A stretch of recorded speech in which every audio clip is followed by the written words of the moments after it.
توی بخش اول میخوام یه سری توضیحات راجع به ایرفلر بهتون بدم.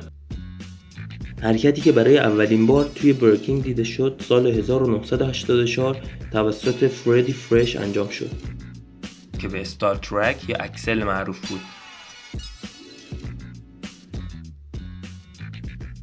با شروع دهه 1990 یکی از بیبوی های اروپا هم نوعی از ایرفلر امروزی رو اجرا کرد که توی اروپا بهش ایر تویست میگفتن.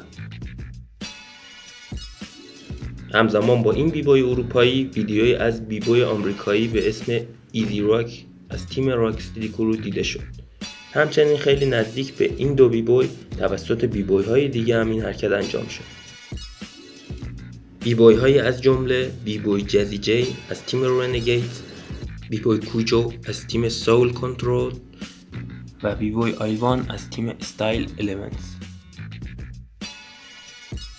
بیبوی آیوان ایرفلر رو با خیلی حرکات ترکیب کرد. این بیبوی یکی از چهره‌های برجسته پاور موو و انگیزه‌ای برای بیبوی های نسل بعد شد. بهتره بدونید تیم سول کنترل از اولین پیشگامان ترکیب ایرفلر و ایرفلر تعداد بود. همینطور توی محبوب کردن این حرکت تاثیر زیادی داشتن. ایرفلر تعداد یا Continuous Airflares اولین بار توسط پابلو فلورس از تیم سول کنترل به طور کامل اجرا شد.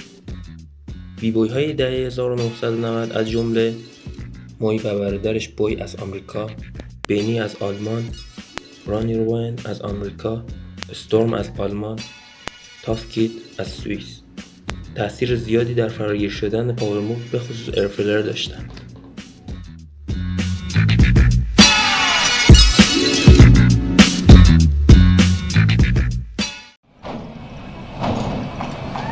And here we go. This is that air flare. It'll happen right after the first one. So cool. Right there and there. It's effortless, isn't it? It looks so easy. در آخر باید بدونید که این شکل جدید از ایرفلر مدرن بود که توسط مورگان هام از برکینگ به ژیمناستیک انتقال پیدا کرد.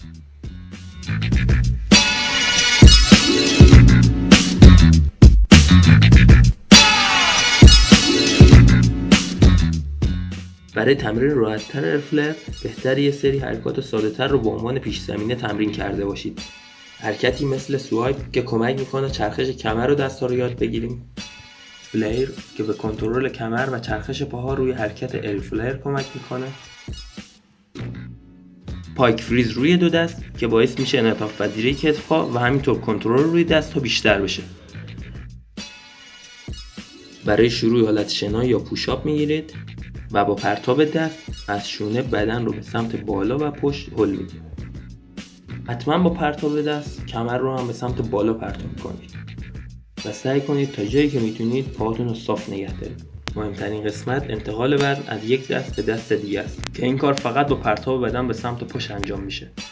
توی این تصویر قدم به قدم مراحل استارت و شروع ایرفلر رو نشون دادم، به طوری که دست و پا به صورت دومینو جاشون رو با هم عوض میکنن و توی محور دایره‌ای حرکت میکنن. یادتون باشه که توی ویدیوهای آموزشی تمریناتی که بهتون میدم به ترتیب از مراحل ساده به مراحل سخته. بعد از این که حرکت قبلی رو مسلط شدید اون رو 3 بار تکرار کنید و سومین دفعه وزن رو به سمت پشت و روی پاها پرتاب کنید.